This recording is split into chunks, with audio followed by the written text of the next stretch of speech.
Welcome to this short, free course on cinema, theatre and depression. We're going to be looking at the impact theatre and cinema has on depression and how it treats depression.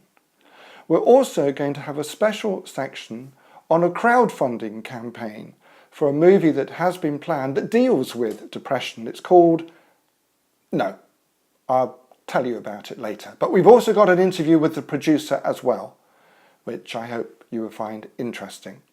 As this is a free course, please circulate and let as many people know about this as possible. Also, of course, in line with all Udemy courses, there is a small amount of homework, but also note that there is a discussion forum for some of the points that will be raised during the lectures. So, what are we going to be covering? Well, I've just said theatre, cinema, depression, and crowdfunding and interview with the producer. So, no more of this. Let's go straight on to lecture 1.